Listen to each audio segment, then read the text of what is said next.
there has to be something so deep in you that drives you. So what really does it for me is I know what we're capable of.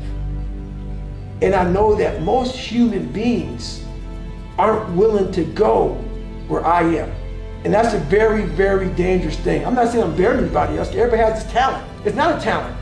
It's just realizing that we stop way short of our true potential. So through my life, I realize these things. And I know what gets me through it is I know that most people who are blessed with so much talent, great parents, great upbringing, didn't come from where I come from. They're gonna quit before me. Having all the tools that they have, they didn't have the ability to examine themselves. When you have everything so nice in life, it's great to have a great life. But what happens is you don't self-examine. You don't do a live autopsy. When you have a fucked up life, it almost forces you to do a live autopsy. It forces you to find strength from places that no one looks from. Because food is not at the ready. You know, I have a learning disability. It's not at the ready. I can't just pick up a book and start reading. Right. There's preparation behind everything I fucking do. There's everything I do has to come with so much fucking preparation. It's despicable. It makes me sick. My own personal life makes me sick. That's why I'm so disciplined now. Without my self-discipline, there is no David Goggins. Like, I can't stop reading. I won't be able to read tomorrow. I will lose it that fast. I cannot stop going to the gym. My mind is set up in a spot where, hey, the second I stop, it wants to stop. Because I had a quitting mind growing up. When you get beat the shit out of you all the time, your mind wants to go to that nice spot where you're comforted, where you're not trying, where shit is easy. That's where your mind, it doesn't want to think. You have all these things in the mind, and the mind can only absorb so much shit. So all the pain it has to go through, it wants to push it away and say, let's not do that. So every day I'm fighting where the mind wants to go.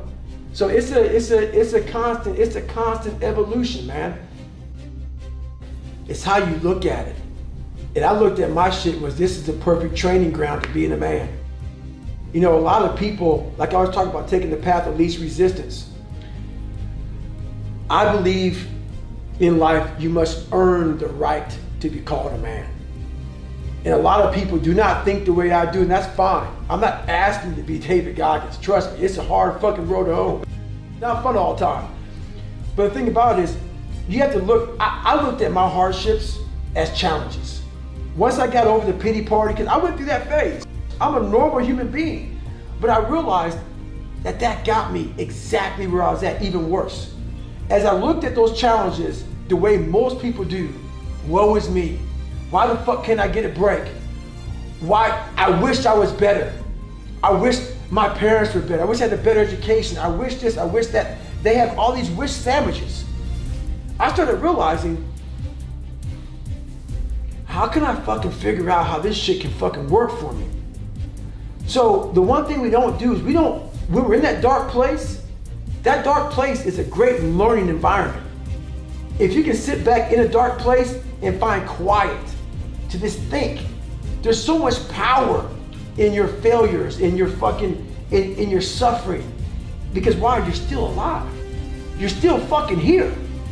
So you gotta look at that shit as, my God, man, this is power, man. Like, now I gotta flip this shit. How many men will be able to do what I'm about to do, what I'm about to try to do? Like, literally, what gave me strength was when I was at the worst of my worst. How many men would even fucking say they want to try to be a Navy SEAL? I'm at the worst spot of my life. Like, I can't even walk down the street, let alone run down the street. And I'm gonna now call a recruiter up and try to be a SEAL. There's a lot of power in that. But people don't see it that way. They see it, man, that's stupid. I had this voice in the back of my head that I kept on running from. I was afraid of the water. I was afraid of dealing with things that made me feel unaccepted. I didn't accept myself. So I kept on going towards things that I felt good. Let me go this way, but something kept on saying, motherfucker, you have it, man. You got it, man, but you're gonna have to fail a lot, but you have it. And like I said, that voice kept on haunting me, but that voice kept on saying, if you face it, you realize it's not that bad. My biggest fear in life is if there is a final resting place in this world, and there's a final judgment, and you talk to something much bigger than you. I don't want to sit down and have a conversation with someone, with something that says, you're in heaven, this is what you should have been on earth. And are you really in heaven now, or are you in hell? Thinking about how much I left on the table for fear, for not willing to go over the wall, and over the next wall, and over the next wall. So in my mind, I believe that. And God knows all. At least I believe that. I want God to be up there right now as we're speaking, writing stuff down, saying, my God, he exceeded even my expectations. Wow. That's how I live my life. I now know that there is no cap on the human mind. There's no cap. We cap it ourselves. A lot of us are going through fucking hell. Maybe not as bad as me, maybe worse than me. But they don't know how to express it because we're supposed to live in a fucking world where we have to talk a certain way. We have to walk a certain way. We have to act a certain way. A kinder, gentler world. Nothing gets handled in that fucking world. You stay fucked up in that world. You stay in a world of things will get better because someone said they would, and I need to find peace. No, you need to go to fucking war with yourself, man. At the end of that fucking war, you'll sit back all damaged and bruised and scarred up and fucked up, and maybe your psoas muscles so tight that you may lose 2 inches on your fucking body. Who knows? But then that fucking war, you're gonna sit back on a couch, maybe have a fucking glass of water. If you drink a beer. The war may be 30 fucking years, but when it ends, you will know what the fuck it's all about then. And then you'll find your fucking peace. You'll find your fucking peace then. But until then, you'll always be searching to find that nice, kind book that guides you beyond all your personal suffering and shit. That miracles your fucking ass to peace. It doesn't happen, man. Maybe it does for some people, but you're just scratching the surface of real life. I saw a Rocky train in the movie, but I see what I went through in real life. That movie's a fraction. That all those movies I watched that inspired me, they're all fractions of the real work I put into my life. And I don't ever talk about it enough. The amount of work I put into being who I am, I don't have enough time in the fucking day. Like, I don't talk about it. I don't brag about it. No one even knows about it. Like 99.9% of the shit I did to get to where I'm at today was alone, out there running in cold and heat, suffering in pools, trying to swim, at home in a fucking room by myself, trying to teach myself how to read and write, how to study. You know, no one saw that shit. There was no video camera, there was no podcast, there was no Who's David Goggins. It was me. Just for me trying to get in the military, which everybody can do. It's easy.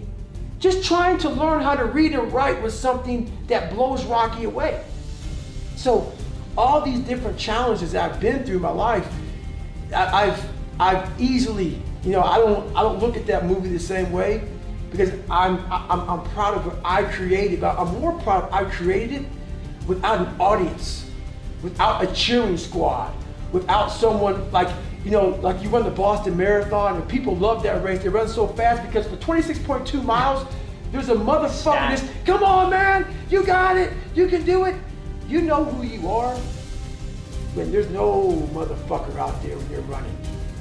And you're at mile 75, a 150-mile race, ain't nobody cheering for you. You're broken, you're fucking defeated. It's you and you alone in your fucking head.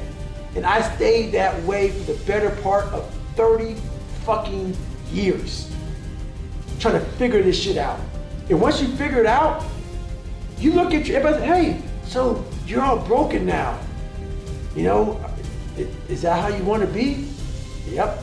If you can feel, if I could put my brain in your fucking head, you said the same fucking thing.